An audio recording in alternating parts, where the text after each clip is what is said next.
Hi, it's iBookBinding podcast. We decided to invite Peter Geraty once again to make a follow-up to one of our previous podcasts because we talked so much and it was so interesting that we were left, we were out of time and Peter wasn't able to show us the books he wanted to show and to take us for a tour of his workshop.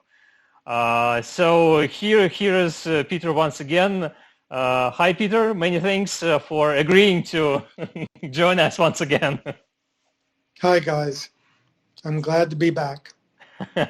And as usual, my co-host Pavel joins us from Moscow. Hi, Pavel.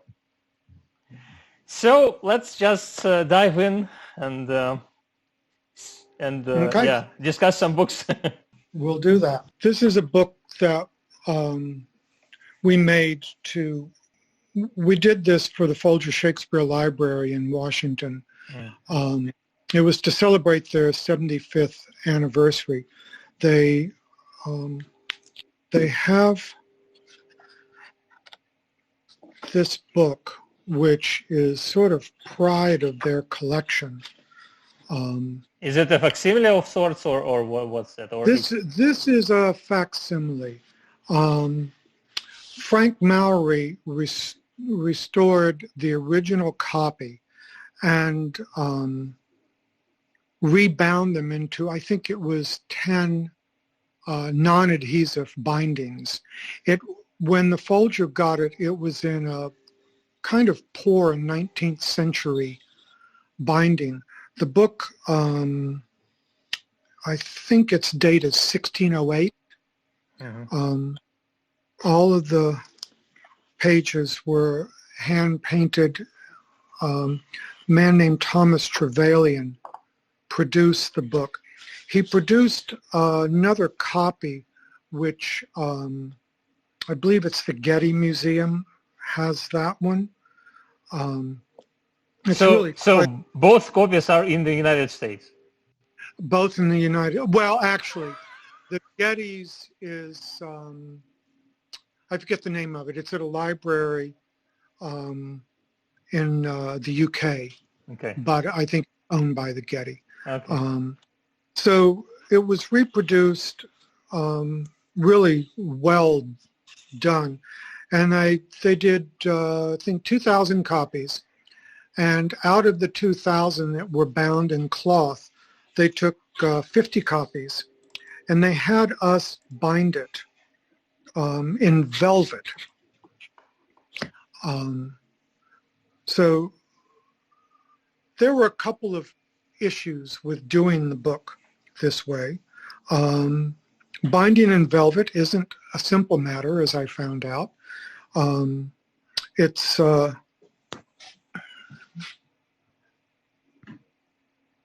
stamping into velvet requires special techniques.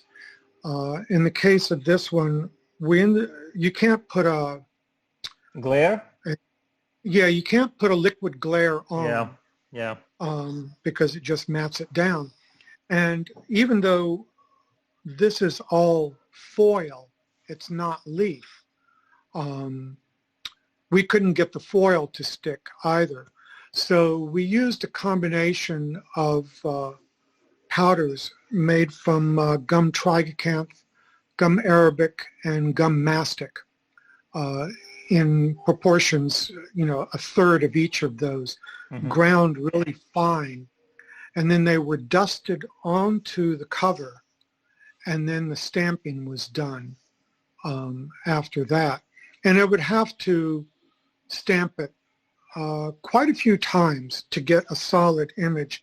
And even now, some of the image is starting to rub away. It's so difficult to get it to stamp.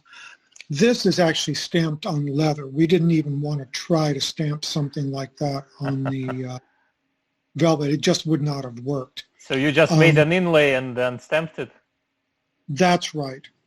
But the interesting thing about this book is if you look at it, it's sewn on raised bands, raised cords. Yeah. But it's a case binding. We sewed it on raised cords because it was so heavy and large that we felt that was a stronger way to do it. And aesthetically, it's more pleasing.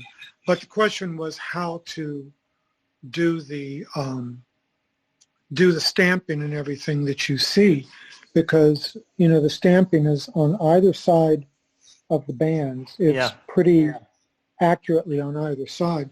So what we did was we made these covers like so, and they were on a very thin board that after the book was sewn and the cords were laced into the actual boards on the book, all of this could just be glued down. But we also needed to create this kind of a situation where there's the indentations so that it would fit over the cords. So the way we did this was we created a set of jigs, basically stamping dies made out of binder's board. And the man who was working with me at the time we were doing this, he was a woodworker, so he very easily just flattened out the back sides of these dowels so they could be glued straight down. And then what we did was we took 2 sheets of a real strong paper and pasted them together. They're oversized. You can see where the, this part is going to get cut away later. They were oversized, put in the, between the things, and then, stuck into the press over there so that we could make that imprint. And then we had a case that would fit exactly over the bands. There were other tricky things we had to do. So the bands should be called not so fake bands, I guess. They are not fake bands, exactly. Even though they might look at they're the real thing, and quite large. Yeah. And there were other tricks that we had to do for registration having to do with the stamping. It's probably not worth going into here. It's easier to see what we did than to explain it.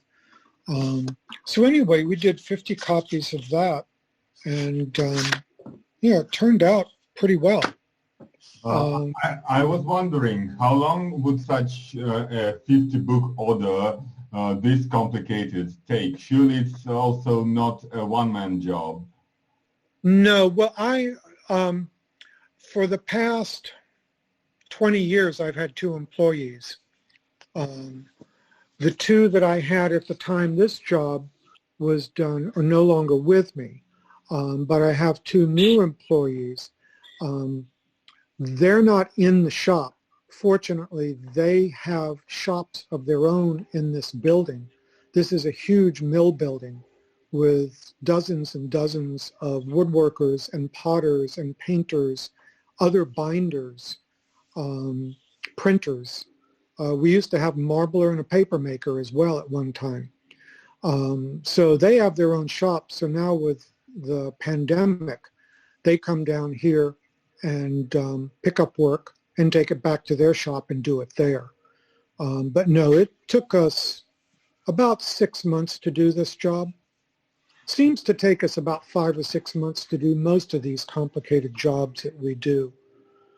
And why this green color? Was it a special request from? Oh, good question. Since they wanted to do something that was roughly analogous to something from that time period, although you wouldn't see quite so much gold work on it, and you certainly wouldn't see that thing on it. Yep. But they had, I think it was a 1604 copy of a book that was done in London, and it has what they think is the original velvet binding on it with, I think it just had gold line around the perimeter of the board. And I believe it had a little bit of gold on the spine, but I don't remember. It's been a long time since I've seen it.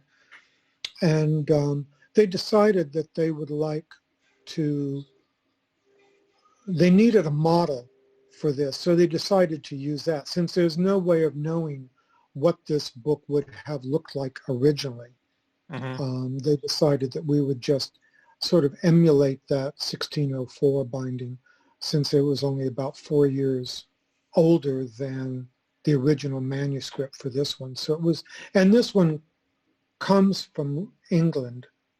Whether it comes from London, I don't know. But they don't know much about Thomas Trevelyan, the man who did it. So that's why well, the green... they don't not know much about Shakespeare as well, so... Right, exactly, yes, exactly. And this guy is even more obscure. So it was bound in green velvet, like the 1604 book was. And it is a cotton velvet. It's a true velvet, and it's all cotton, because had it been a, you know, some man-made fiber, it would have, it would not have worked very well. Forgive me for saying so, but binding a book in velvet doesn't sound very practical. I've seen a couple of Tudor bindings in velvet.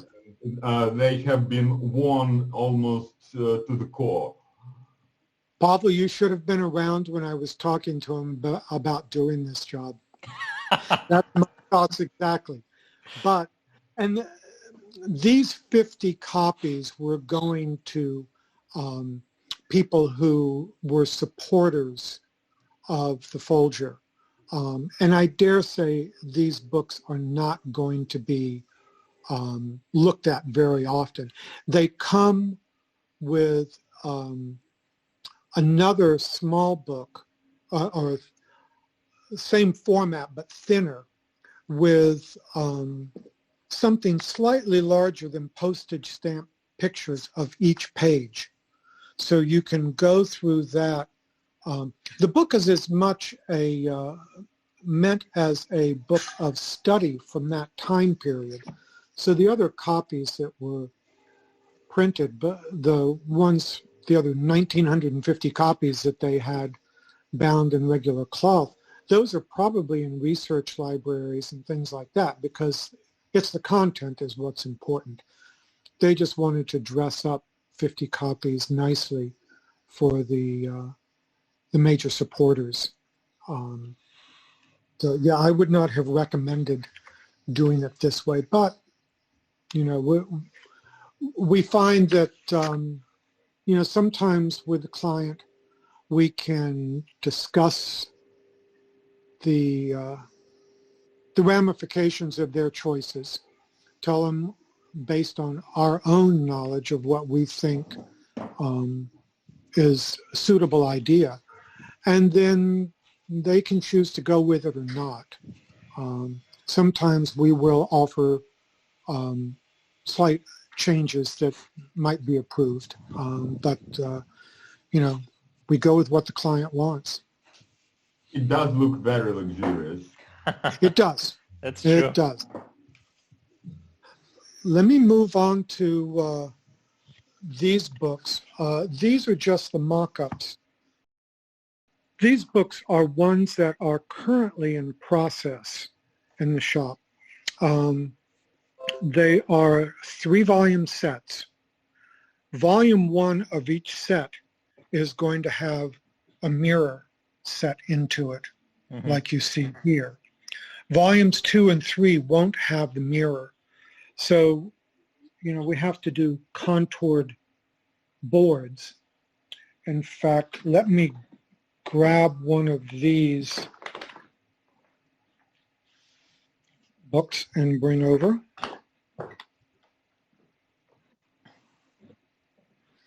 This is one of the volume 1 copies, R for regular, which is the paper and leather copy. So we're doing, of the leather and paper copies, we're doing 40 sets, so that's 120 books. With the leather one, we're doing 12 sets, so that's 36 full leather books. All of the full leathers get full leather slipcase, and all of the half leathers get a half leather slipcase, which I don't have here right now. The job actually came to us through another binder in the building, Mark Tomlinson. This was a job that Mark didn't want to take on by himself, so we are collaborating on the job. It's in process currently. My 2 employees are working in their shops on it. Mark is working in his shop. It's handy that we all have shops because, you know, Mark's just down the hall. One of my employees, both of them actually are upstairs from me. So it's easy to get back and forth. This is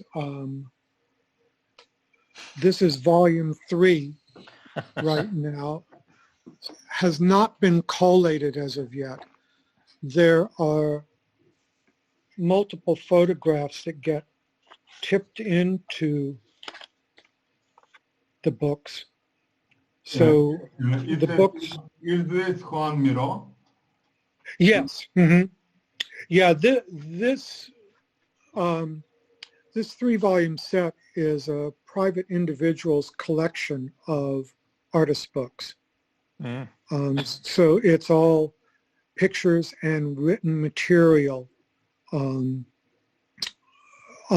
this collection. We've seen a couple of Joan Miró's books together with Stepan on a big exhibition in Moscow a couple of years ago. They are amazing. I bet. I would love to see this collection in person. We plan to make a short podcast with some photos from this exhibition. So. Oh, good. Yeah. Well, I'll send you a link when it's done. Please do. So not only are there the photographs to tip in, there are photographs on the offset printed pages, you know, of the books and some of the imagery. And then there are pages that are letterpress printed as well that we are tipping in. So we've already done all of the folding, trimming, tipping in, collating of volumes 1 and 2. Volume 1 is all sewn right now. Volume 2 is in process of being sewn. And we'll start sewing volume 3 probably the 1st of January, most likely. This is an absolutely huge job. It's fun, but it's a bit stressful because it is so large. So yeah, the sheer volume just impresses you, and that's a great illustration of what a bookbinder's job could look like. It is. Lots and lots of pages. Yes. Another interesting thing to show about this job too is you see the boards. Well, the boards are they've been tapered. Yeah. They're laminated, and then I've sanded them all down. We're only having this thick board on volume 1 of each set so that the mirror can go in it. All of the remaining boards are just a regular 2 millimeter thick board, both front and back. So it's only this one that's getting sanded down. So at the edges, it will appear to be similar to the backboards. But I know that some of the binders prefer to chamfer or to taper all of their covers. For example, we just talked to Ben Elbel a few days ago, and he told that he does it for all of his covers. And when I was studying with Don Glaister, he also made us to sand the edges of the covers. So I guess with this project they will make thicker covers for all of the three volumes, and then they will send it to have similar chamfers or something. So what's your opinion on that matter? Well, I like using boards that have some sort of heft to them. Where you can sort of feel them, especially on a book as thick as this one. These books, they're about 4.5 centimeters thick. So to have something that thick, it's nice to have a board that has some weight to it. But I don't like the look of thick boards. So I do prefer to take them down like that. Generally, though, I only do that on fine work. I don't do that on just straightforward leather books. Okay. Generally, you'll probably see some more books in here. Like the. Well, it's a lot of work to do it and to do it well. So. Can't it be mechanized anyway? Can it be mechanized? Can you machine do it? Yeah. So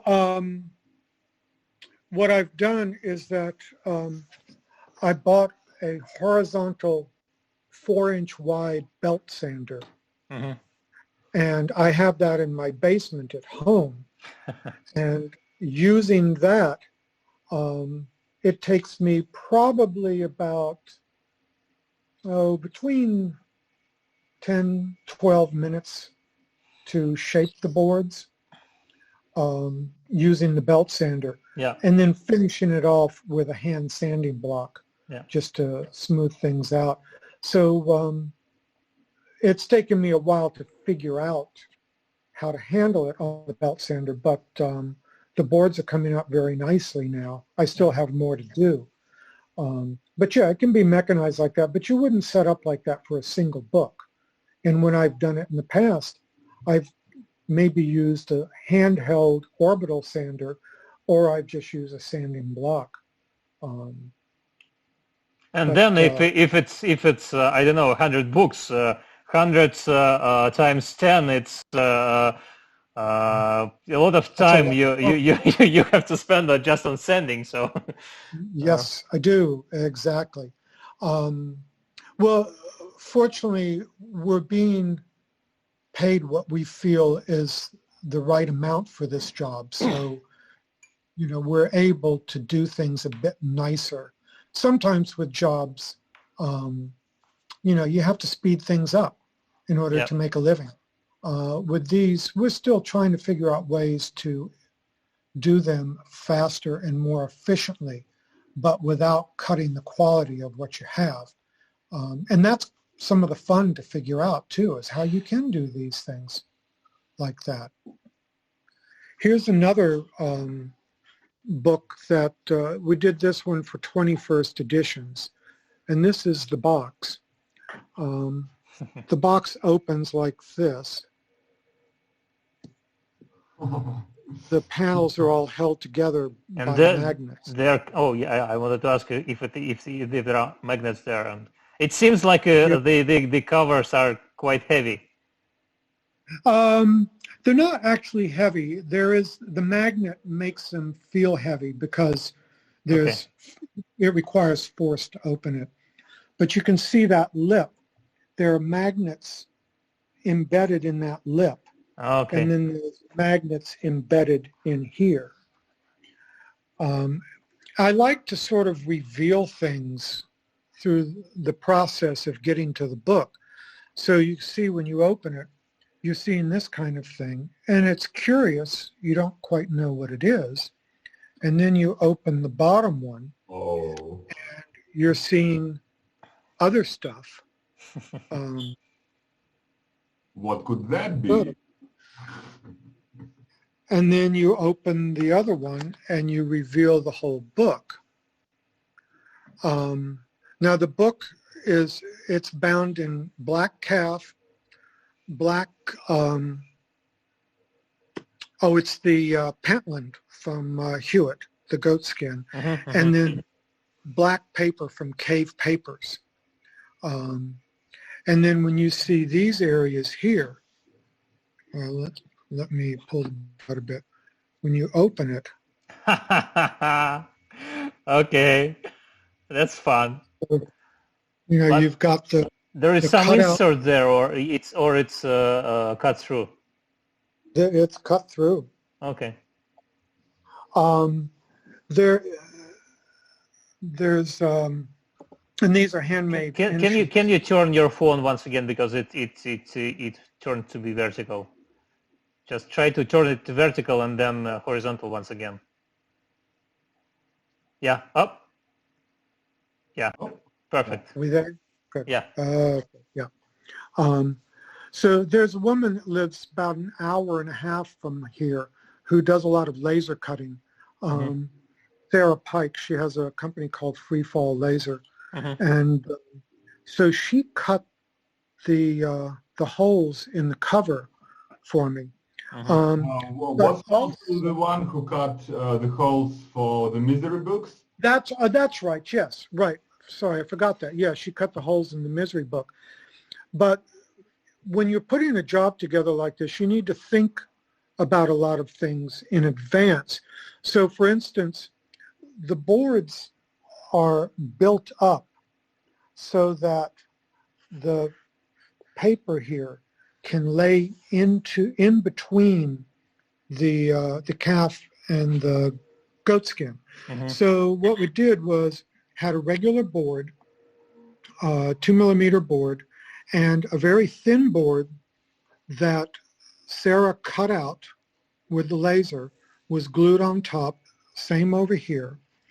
And then I had her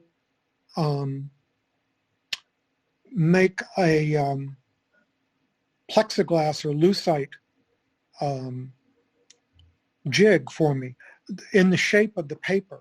And I could use that jig to both cut out the paper, and then when I put the paper in, I could use that jig to countersink it, to press it in, exactly. So it's trying to think through all of these things, which is really kind of what I like doing. And so it's more of book engineering than book binding. I think I'm probably more into the engineering than into the binding, I have to say. You know, I'd say it's not like engineering, it's more like architecture. It's often said that architecture is not three-dimensional art, it's four-dimensional, because time, how you experience architecture is also important. And even more important here, I think, because you experience this book as a progression of stages. It's amazing.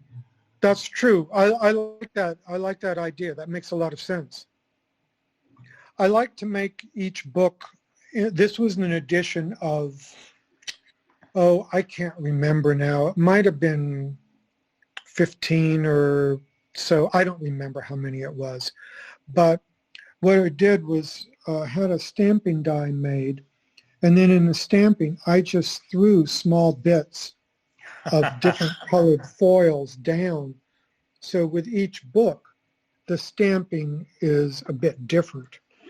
And it goes over, that's right, there is no stamping on the back side, there's this sort of homage to the front cover. Let me just set it up.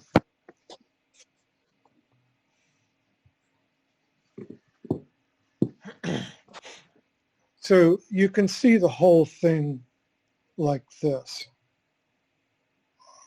So the back cover is not identical, but shares most of the same elements. And then in the box is something else.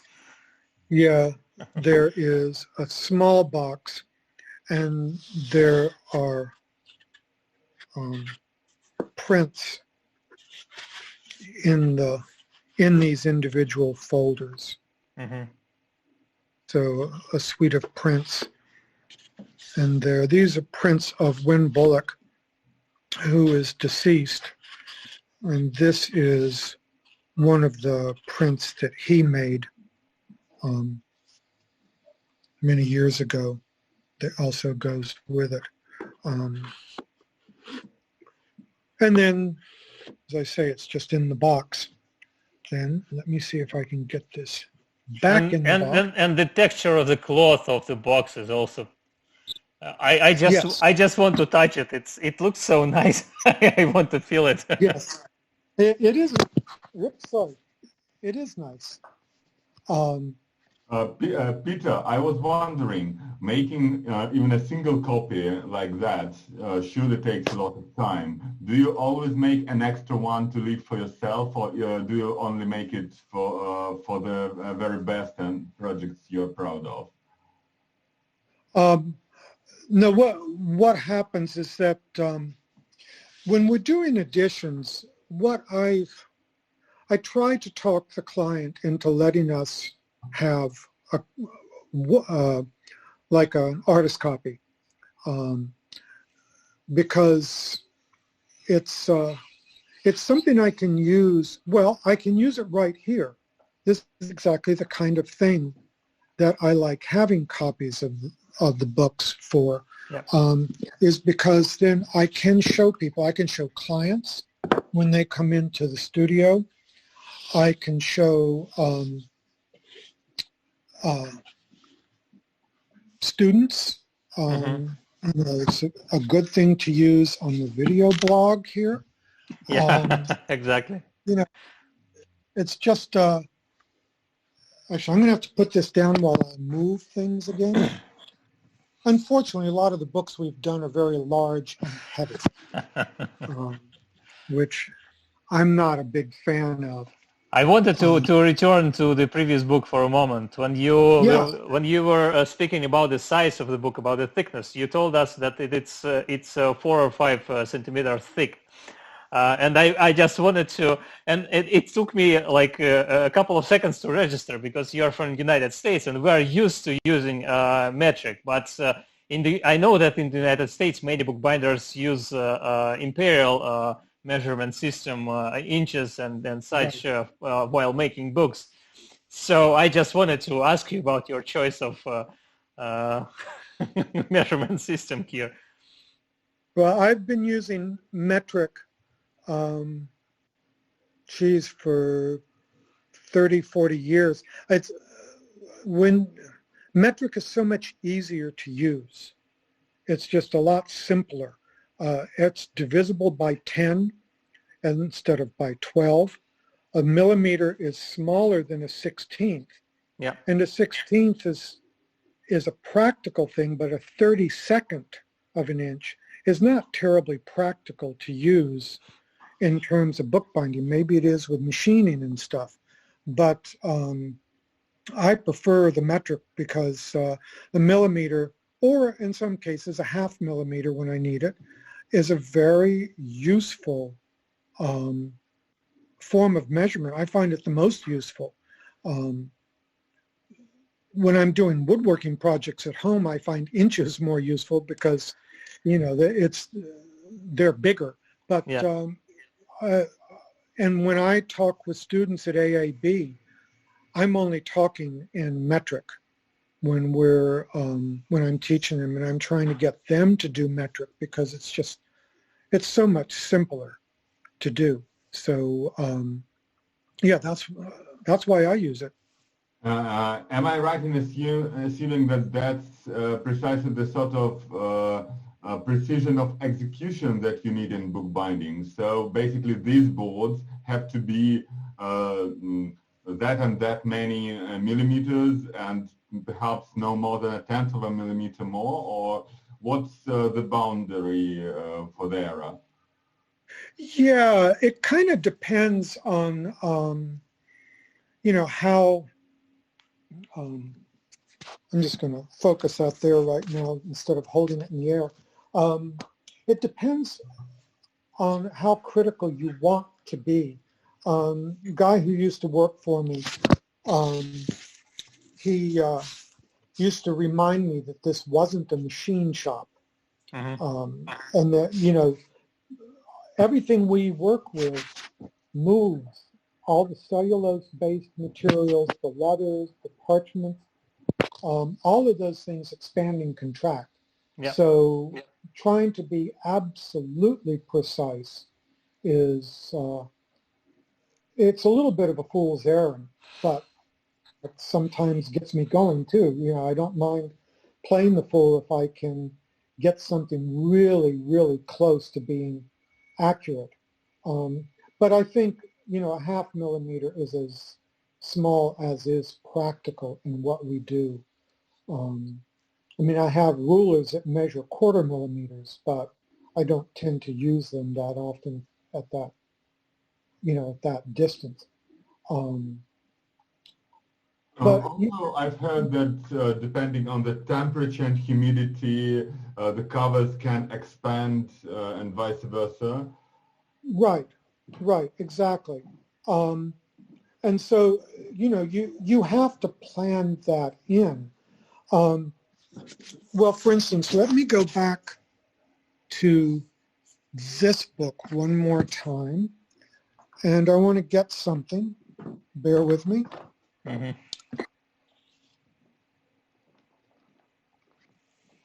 When I first started bookbinding, we always tried to back the, we always try to back the book at right angles so that the shoulder comes up at a right angle and the board fits into it. Well, we don't do that much anymore. These shoulders are more like about 50 degrees, maybe, oops, I keep moving the camera, sorry. You know, 50, 60 degrees instead of 90. Mm-hmm. It's more gentle on the paper, but it does have issues in that when you go to put the leather on, the boards can rise up into the shoulder, and then the foredge gets too narrow. You get a bump right here on the spine because the board's ridden up. So the way we deal with this is have a piece of cardstock, you know, like so, and there's just a very, let's see if I can get the camera on it. Well, I can't short very well. Yeah, it focused in the end. Okay, there's a string in here, just a plain cotton string, and it's attached to the cardstock using Japanese paper. And what I do, we'll see if I can do this and hold the phone at the same time, is that this goes in, and now it's holding the board out away, so that when I go to put the leather on, actually I used it for lacing the boards in. When I go to put the leather on, I will slip this in, and it will keep the leather from pulling the boards up and out of the joint. It's important to note, I don't have it set in quite right, but the string needs to be shorter than the turn ends of the book. Because you do the turn ends, you want to be able to leave this in. So the cardstock has to be bigger than the book, and the string has to fall easily within the turn ends so that you can leave it in there and it won't mark anything like that. So things do shift on you. I mean, that's a little bit away from the idea of expansion and contraction, you know, that Pavel was referring to earlier, but it is an issue brought on by expansion and contraction. So that's one way of dealing with it. This is another one that we did for 21st editions. So in this one, The box opens like so. This is a very thin steel plate that was cut by laser again. Sarah didn't cut this. We had it cut at a aeronautics manufacturer not too far from here, because they had a $750,000 machine that can cut metal with laser. So they cut it for us, which was very nice of them, because it's, I don't know if it's very, maybe it's more clear here. It's not a straight line. Yeah. We saw it right from the beginning. Okay, good. It showed up. Okay. So I guess the magnets are not in the lid this time, but in the main body of the box. That's right. They're in this part of the lid. So it opens up like so. Don't know if I can get the phone far enough away to show it all. Wow. And this is the binding. So we've done, I don't know, maybe 15 books for 21st over the years.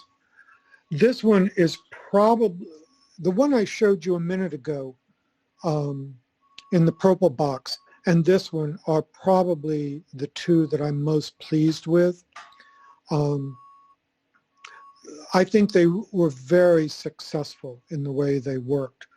Let me show you some of the photographs in here, and then we can go back to the covers. Looks like Ansel Adams. It's not. It's I'm blanking on the guy's name right now, but he photographs storms. Oh. There's a really nice one of a tornado in here, but I don't know where it is. So what I was trying to do, I see rainstorm, and there's a tornado in here someplace, but rather than looking for that. So you can sort of see where the design for this book comes from. Now, well, it definitely reminds of the force of nature. Yes, exactly. And I was wondering what that line was, and it's clearly horizon. That's right. It's, if you think of it in terms of this is the sky, and this is maybe lightning breaking along over the hills. And in fact, this here and this, there's a lake that my family used to go to up in Maine, every other summer. And while there, we would just hang out on the dock and read books and stuff like that and dive into the lake once in a while. I took my camera and I just photographed the distant shore of the lake, the trees and the mountains. I just took like 3-4 photographs and just knitted them together to get that shape. And this is a case where I knew what I wanted to see in the book. I wanted, there's a woman who was working for me, Julia Rabin, who is very talented as a painter. And Julia and I did a lot of design work together on these books. I would more often, the design would be what I was looking to see, but Julia would, she'd put her 2 cents in, things would alter, and then she would often do the free-form work like you see here. This is important to the description. Yeah. So. Oh, this is epic. So again, when I was talking about how I like each book in the edition to have something slightly different from the other books. So Julia painted these covers. She painted them all the same way, more or less. But since it's the kind of a thing that is very difficult to do exactly the same, she used some freedom here to, maybe embellish one area over the other, but the same layout. We used the same layout for all of them. And what she did was that she took undyed linen paper from Cave Papers, and she put it on, she used 2 big sheets of Mylar. She would put the paper into a vat of water, lay it on the Mylar, pat it out dry. She would sort of crinkle it up so that you'd get wrinkles like this. And then she would flatten it out, and then she would paint it. I wanted the effect of the painting to be cloud-like and to not be hard-edged. And so by dampening the paper out and then painting, both with brushes and, using dry brushes to work things in, wet brushes, sponges to put stuff down, she was able to create these. And on the Mylar, there was a black outline where each piece of paper had to be. So there was the left, the back of the book, and the right, the front of the book, on the Mylar next to each other, so she could get the contiguous aspect of the painting going across the spine. And then down here, the painted pieces were mounted to thin board, which were then put over thicker board. But that distance in between the 2 thin parts, on the thicker board, I gilt that with palladium leaf, so that it gives that, that silver quality to it, and yet it's actually recessed. It's behind the painting. It looks really nice to see 4 or 5 of these books next to each other, because you really get a sense of how they are the same but different. Lastly, also, is palladium any different to work with than gold and silver? It's heavier, which is nice. Heavier than gold. I don't know silver, but it's heavier than gold. And more expensive too. Yeah, it can be. Although gold is pretty pricey right now too. But I like working with it. And then on the end sheets, Julia painted the rain coming down. So, it's it all goes together very nicely, I think, as a design. Oh, right. The guy's name is Mitch Dobrowner, the photographer. This one, I believe you've seen. Yeah.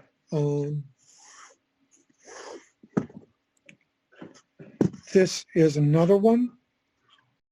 Thanks a lot, Peter, for being with us and for showing a lot of stuff, a lot of books. And I also would like to thank our viewers, and please like the video, please ring the bell to get the updates. And I also wanted to say special thanks to our supporters on Patreon.